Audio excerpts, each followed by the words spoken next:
I never thought I'd be that guy. You know the one. 52 years old, sitting in a bar in Cebu, sending money to a woman half my age who calls me Papa like I'm some kind of savior. But here's the thing nobody tells you about getting older and divorced. Loneliness hits different when you realize you might be running out of chances. Hello, Martin. How was your day today? Her voice came through my phone speaker like honey. I was sitting in my cramped apartment in Brisbane, scrolling through that language app again. Jessa had been teaching me Tagalog for 3 weeks now, and every call felt like the highlight of my day. I had a good day, salamat. How do you say I miss talking to you in Tagalog? I asked, already knowing I was crossing some invisible line. She laughed, soft and musical. Na-miss kita. But Martin, you don't need to say that in Tagalog. English is fine with me. Something about the way she said my name made my chest tight. I like learning your language, Jessa. Makes me feel closer to the Philippines. Closer to me too? She asked, and I could hear the smile in her voice. I should have known right then. Should have recognized the script. But when you're desperate to feel wanted again, you'll believe anything sounds genuine. 3 days later, she started calling me Papa. Good morning, Papa Martin. Ready for today's lesson? I nearly dropped my coffee. Papa? That's new. She giggled. Sorry, is that okay? In Filipino culture, we call older men we respect Papa. It means you're special to me. Special. God, I hung on to that word like a life preserver. My ex-wife hadn't called me special in 15 years. I like it, I said, probably too quickly. It feels nice. Good, Papa. Now, let's practice numbers today. How do you say 27? Dalawamput pito, I said, proud of my pronunciation. Perfect, Papa. You're such a good student. The way she said it made me feel like I was winning at something for the first time in years. By week 6, our calls had stretched from 30 minutes to 3 hours. I knew her schedule better than my own. Tuesdays and Thursdays, she tutored other students online. Weekends, she helped at local beauty pageants as an assistant. Papa, can I tell you something? She asked one evening. Her video was off, which had become more common lately. Of course, Jessa, you can tell me anything. I've never felt this comfortable with anyone before. Most men just want things from me. You're different. You care about me as a person. I stared at my reflection in my laptop screen, seeing a graying man who desperately wanted to believe he was different. I do care about you, Jessa. More than I probably should. Don't say that, Papa. Caring is beautiful. I wish you were here. The words tumbled out before I could stop them. What if I came to visit? Silence stretched between us for 10 seconds that felt like hours. You would do that? For me? I've been thinking about it. I have savings. I could stay for a month, maybe 2. Papa, her voice cracked, I would love that so much. But I don't want you to spend money just for me. It wouldn't be just for you, I lied. I've always wanted to see the Philippines. 3 weeks later, I was on a plane to Cebu with 2 suitcases and hope I hadn't felt since I was 30. She met me at the airport wearing a yellow sundress that made her look like sunshine.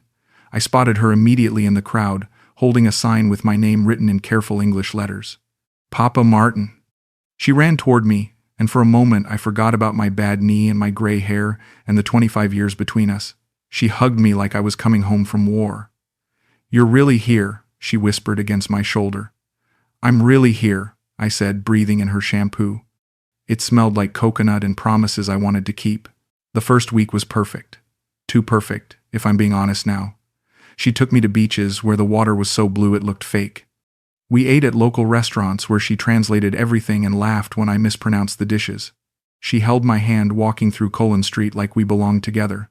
Papa, look, she said, stopping at a street vendor. He's selling your favorite mango shakes. How do you know they're my favorite? I asked. Because you told me 3 weeks ago during our call. I remember everything you say. She did remember. Every story I'd told her about my construction days, every mention of my failed marriage, every small detail I'd shared during those long phone conversations. It felt like being truly seen for the first time in years. On the 8th night, she cried. We were sitting on my hotel balcony, sharing a bottle of Red Horse beer and watching the city lights flicker below us. What's wrong? I asked, moving closer. Nothing's wrong, Papa. I'm just grateful. Tears slipped down her cheeks in the dim light. No one has ever been this kind to me. Filipino men, they expect things. They take what they want and leave. But you treat me like I matter. I reached for her hand. You do matter, Jessa. You matter more than you know. I don't deserve this kindness. Don't say that. Everyone deserves kindness. She leaned against my shoulder, and I felt like I could protect her from everything. Papa, can I ask you for something? Anything. My family is struggling. My brother needs money for school fees. I hate to ask, but… How much? I interrupted. Papa, no, I shouldn't have said anything. Jessa, how much does your brother need? She was quiet for a long moment. 10,000 pesos. But I can't accept that from you. I pulled out my wallet before she could protest further. The bills felt insignificant compared to the weight of her gratitude. Consider it a gift, I said. From someone who cares about your family too. She counted the money with shaking hands. I'll pay you back, Papa, I promise. You don't need to pay me back. Just promise me you'll ask if you need help again. I promise, she whispered, and kissed my cheek like I was her hero. I extended my trip twice. By month 2, I had rented a small apartment in La Hague, and Jessa was spending most nights with me. She cooked adobo chicken that tasted better than anything I'd eaten in Australia. She folded my clothes with precision that reminded me of my mother. She called me Papa every morning like it was my real name. Papa, I have to go to the market, she'd say. What should I cook tonight? Whatever you want, love. You know what I like. I do know, Papa. I know everything about you. And she did seem to know me. She bought me Tanduay rum when I mentioned missing whiskey. She rubbed my shoulders when I complained about the humidity. She listened to my stories about building houses for 40 years like they were the most fascinating things she'd ever heard. But she was expensive in small ways that added up. Papa, my phone bill is due, she'd mention casually while cooking. How much? I'd ask, already reaching for my wallet. Just 3,000 pesos. But I can wait until next week. Don't wait. Here. Or Papa, my friend needs to borrow money for her mother's medicine. Can you help? Of course. How much does she need? 5,000 pesos. She'll pay you back next month. The money never came back, but I stopped asking about it. What was 5,000 pesos compared to having someone care whether I came home at night? 3 months in, I was sending her 8,000 pesos every 2 weeks. Rent, groceries, utilities, her brother's school, her friend's emergencies, her cousin's wedding gift. She never asked directly anymore. She'd just mention problems, and I'd solve them with my Australian pension money. Papa, you're too generous, she'd say. I don't deserve all this. You deserve everything good, Jessa. Let me take care of you. You're not just taking care of me, Papa. You're taking care of my whole family.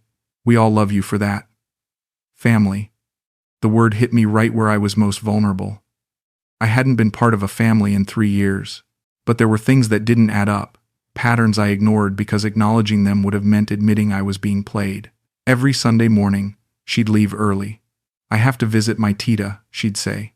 She gets lonely on weekends. Can I come with you sometime? I'd ask. Papa, she's very traditional. She wouldn't understand about us yet. What's there to understand? We care about each other. Filipino families are complicated, Papa. Please trust me on this. I trusted her. I trusted her so completely that I ignored every instinct screaming at me to pay attention. She never answered her phone on weekend afternoons. Sorry, Papa, I was at church. She'd explain when she called back Monday morning. Church runs that long. Filipino masses are different. Then I have lunch with family after. Your family I haven't met yet? Soon, Papa, when the time is right. She kept her phone face down when we were together. If it buzzed, she'd flip it over quickly, read the message, then put it back down without responding. Everything okay? I'd ask. Just work stuff, Papa. Nothing important. One evening her phone rang while she was in the shower. The caller ID said, Kuya Rico. Brother Rico. I didn't answer, but I wondered why her brother would call so late. When she came out, I mentioned it. Oh, that's my cousin, not my brother. Kuya just means older male relative. I thought you said your brother needed school money. Different cousin, Papa. I have many cousins. The explanations always made sense in the moment. It's only now that I see how smoothly she moved between different versions of the truth. 4 months in, I was getting comfortable with our routine. Too comfortable. I started talking about extending my visa again, maybe making the move permanent. "Papa, are you sure about that?" she asked one evening. We were eating dinner at our favorite restaurant near the apartment. "Sure about what?" "Staying here permanently. Australia is your home. Home is where the people you love are," I said, reaching across the table for her hand. "And I love you, Jessa."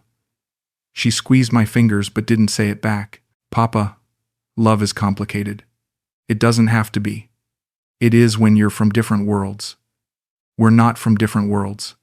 We're just from different places. Sometimes that's the same thing, Papa."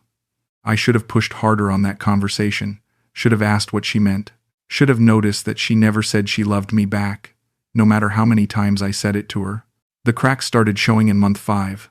Small things at first. She'd check her phone constantly during dinner. She'd leave earlier on Sunday mornings and come back later on Monday evenings. Her explanations became shorter, less detailed. "Where were you today?" I'd ask when she came back from her mysterious weekend disappearances. "With family, Papa." "Which family member?" "Just family." "Jessa, I'm going to meet your family eventually, right?" "Of course, Papa. When things are more stable." "What needs to be more stable?" "Everything, Papa. Trust me, please." But my trust was starting to crack too. 5 months of sending money, 5 months of playing house, 5 months of calling someone Papa who wouldn't even introduce me to her family. I was starting to feel less like a boyfriend and more like a benefactor. The confrontation I'd been avoiding finally came on a Tuesday evening in month 6. I was lying in bed, scrolling through Facebook on my laptop while Jessa showered. I don't know why I did it. Boredom, curiosity, suspicion finally overcoming denial. But I clicked on her profile, which she'd logged into earlier to show me photos from her pageant work. That's when I saw the message notification in the corner. One unread message from someone named Rico Mendoza. I clicked before I could stop myself. "Thanks for the money, bro. Kids are doing better now. Tell your foreigner you're sick again next week so he sends more." The words hit me like ice water. I scrolled up, reading weeks of messages between Jessa and this Rico person, messages about money I'd sent, messages about stories she'd told me, messages about keeping me happy so the payments kept coming. And then I saw the photos. Rico with 2 small children, Rico with his arm around Jessa at what looked like a birthday party, Rico kissing Jessa in a photo dated 3 weeks ago. The timestamp showed it was taken on a Sunday morning, one of her Sunday mornings visiting her tita. The shower was still running when I found the photo album. Rico and Jessa's wedding photos from 2 years ago. Jessa in a white dress, beaming at a man who wasn't me. A man who'd been receiving my money for months to take care of their children while she played house with a lonely foreigner who desperately wanted to believe someone needed him. I sat there staring at my laptop screen, trying to process what I was seeing. Every "I love you, Papa," I'd whispered. Every "you're so good to me," she'd replied. Every peso I'd handed over to help her brother or her cousin or her friend's sick mother. All of it had been feeding another man's family. All of it had been paying for another man's life while I lived in a fantasy where I mattered to someone. When she came out of the bathroom, towel wrapped around her hair, I was still sitting there with the laptop open. She saw the screen immediately. Her face went white, then red, then something I'd never seen before, blank, like a mask falling away. "Papa," she started. "Don't," I said quietly. "Just don't. Let me explain." "Explain what?" "That you're married? That you have children? That I've been supporting your husband for 6 months? It's not what you think." "It's exactly what I think, Jessa. I'm not stupid. I'm just desperate. There's a difference."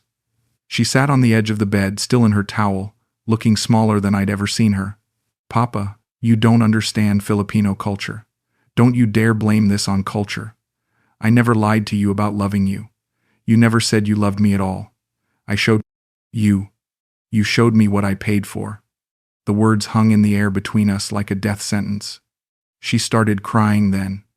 Not the soft, grateful tears from our early days.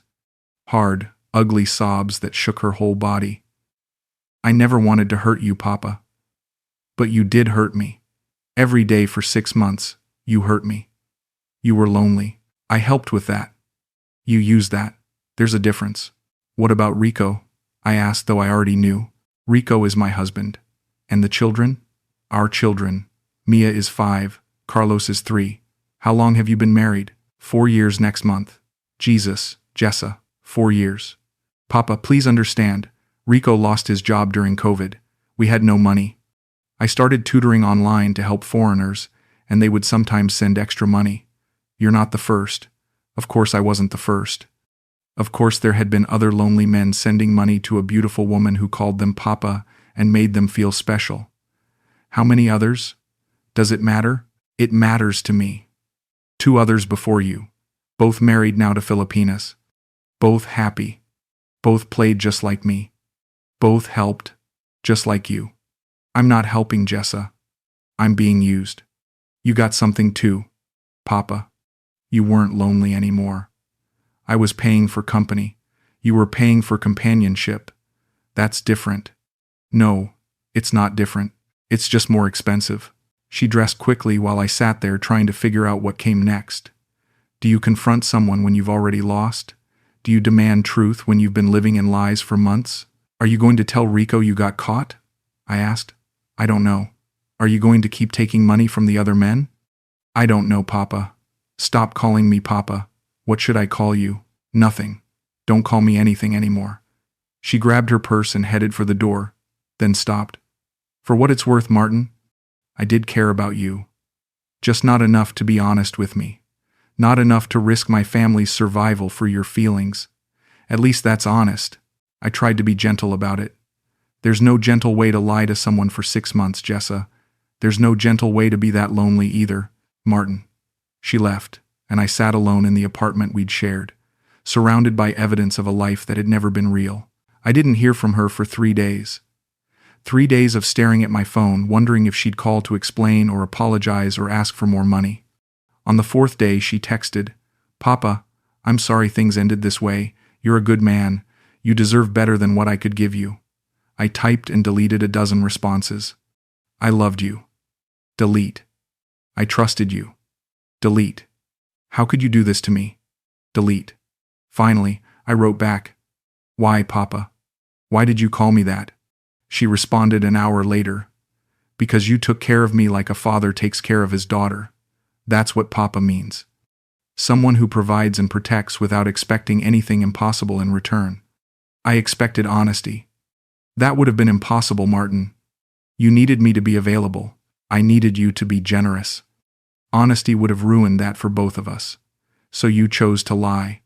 I chose to give us both what we needed for as long as possible. And when I found out, I hoped you'd understand that what we had was still real, even if it wasn't what you thought it was. I stared at that message for an hour. Then I blocked her number.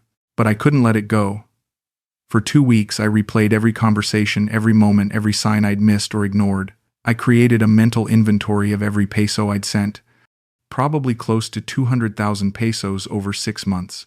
Money that had paid Rico's rent, bought his children clothes, kept his family fed while I played house with his wife. I wasn't angry at Rico. He'd never lied to me. He'd never called me Papa while taking my money. He was just trying to survive with whatever his wife could manage. But I was furious with myself, furious for being so desperate for connection that I'd ignored every red flag, furious for believing that a beautiful 27-year-old woman could fall for a divorced 52-year-old man with gray hair and bad knees, furious for thinking that love could be bought if you just found the right price. I tried reaching out to her one more time, 3 weeks after she'd left. I unblocked her number and sent a single message. Did any of it mean anything to you at all? She replied the next morning, It meant I could take care of my family, Martin. That means everything to me. What about me? Did I mean anything? You meant I wasn't just surviving anymore. For 6 months I had someone who wanted to take care of me too. That was nice. Nice? Yes. Nice. Comfortable. Safe. You were very good to me. But you didn't love me. I loved that you loved me, Martin. That's not the same thing, but it's not nothing either. It feels like nothing. I know. I'm sorry it feels like nothing. That was our last conversation. I blocked her number again and deleted Facebook from my phone. I couldn't risk seeing updates from her life with Rico and their children. Couldn't risk seeing her find another lonely foreigner to call Papa. A month later, I ran into Manny at the local grocery store. Manny was a Filipino-American who'd retired to Cebu 10 years earlier. We'd nodded at each other around the neighborhood but never really talked. "Hey, you're Martin, right? The Australian guy?" "Yeah, that's me." "You look like hell, brother. Everything okay?" I must have looked as broken as I felt because Manny suggested we grab a beer. 3 San Miguel lights later, I told him everything. About Jessa, about the money, about feeling like the biggest fool in the Philippines. Manny listened without judgment, occasionally nodding like he'd heard the story before. "How often does this happen?" I asked when I finished talking. "More than you'd think. Less than the internet makes it seem." "Am I an idiot?" "You're lonely. That makes people do desperate things." "I sent money to her husband for 6 months." "You sent money to her family." "That's how she saw it. That's not how I saw it. That's the problem, Martin. You both saw different things. She lied to me. She managed you. There's a difference." "How is there a difference?" "She gave you what you needed. Companionship, affection, someone to come home to. You gave her what she needed, financial security, stability, hope for her kids. The lie was thinking it could last forever. So I'm just supposed to accept that I was played?" "You're supposed to accept that you played yourself, brother." She was clear about her priorities from the beginning. Family first, survival first. You chose to believe you were part of that family. I thought I was. You were, just not in the way you wanted to be. Manny walked me through the cultural differences I'd missed. How calling someone Papa didn't mean what I thought it meant. How accepting money from foreigners was seen as resourcefulness, not deception. How many Filipino families depended on overseas income to survive, whether from relatives working abroad or foreigners willing to help. "So, I'm just an ATM? You're a resource." Just like she was a resource for you. You both got something you needed. I got lied to. You got companionship from someone who couldn't afford to give it for free. She got financial help from someone who was willing to pay for emotional connection. Nobody forced either of you into that arrangement. I didn't know it was an arrangement, because you didn't want to know. Every time she asked for money, every time she wouldn't introduce you to her family, every time she disappeared on weekends, you knew something wasn't right. You just chose to ignore it. Because I wanted to believe she cared about me. She did care about you, Martin. Just not in the way you needed her to care. How do you know? Because she could have disappeared with your money months ago. She could have asked for more. She could have brought you around other foreigners and had you competing with them. Instead, she gave you 6 months of feeling needed and loved, even if it wasn't real love. It felt real. That's what you paid for, the feeling. And for 6 months, you got your money's worth. That conversation changed how I saw everything. Not because Manny excused what Jessa had done, but because he helped me understand what I had done. I had bought companionship from someone who needed to sell it. I had paid for the feeling of being needed by someone whose survival depended on making foreigners feel needed. I had constructed a fantasy relationship with someone whose reality was completely different from mine. The betrayal wasn't that she'd lied to me. The betrayal was that I'd lied to myself. "What do I do now?" I asked Manny as we finished our beers. "You go home, Martin. You heal. You figure out how to be alone without being desperate. And maybe someday you find someone who wants to be with you for reasons that don't involve money." "What if I can't?" "Then you'll keep finding women like Jessa, and you'll keep getting your heart broken by arrangements that you mistake for relationships. Is that what happens to most guys? Most guys learn after the first time. Some guys keep trying to buy love until they run out of money or die lonely. Which kind of guy are you going to be?" I flew back to Australia 2 weeks later. 18 months have passed since I left Cebu. I've been back in Brisbane, living in the same apartment, working part-time at a hardware store to stay busy. I haven't contacted Jessa. I haven't tried to find another Jessa. I haven't even rejoined the language app where we met. Some days I miss her so much it feels like grief. Other days I'm grateful for the expensive lesson in what love isn't. Most days I just try to be okay with being alone without being desperate. I think about her sometimes. Wonder if Rico found work. Wonder if their kids are healthy. Wonder if she found another lonely foreigner to call Papa. I don't wonder with anger anymore. I wonder with something closer to understanding. She never promised me forever. She never said she loved me. She never pretended her life didn't exist before I showed up with my pension money and my need to feel important. I was the one who built the fantasy.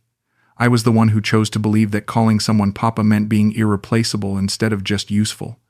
I was the one who thought money could buy authenticity if I just spent enough of it. The hardest truth is that she didn't break my heart. I broke my own heart by falling in love with someone who never existed.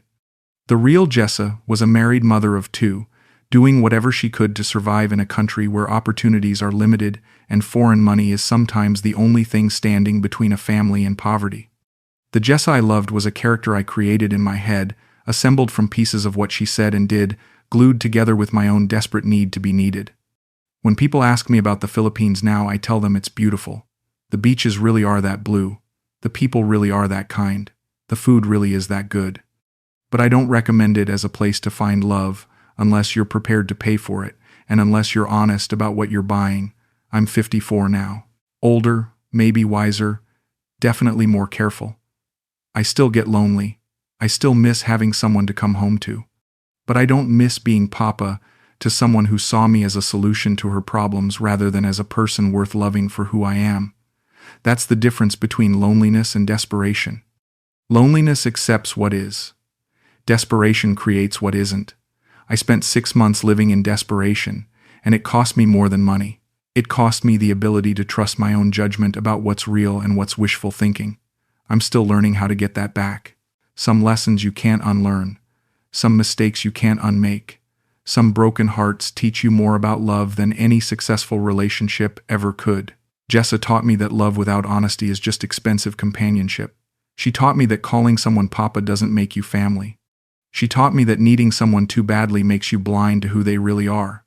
She taught me that the price of not being alone isn't always worth paying. I hope she's happy. I hope Rico found work. I hope their children are healthy and safe. I hope she never has to choose between honesty and survival again. And I hope someday I find someone who wants to be with me without me having to pay for the privilege. But if that never happens, I'll be okay. Because I finally learned the difference between being alone and being desperate, and that's a lesson worth every peso it cost me to learn.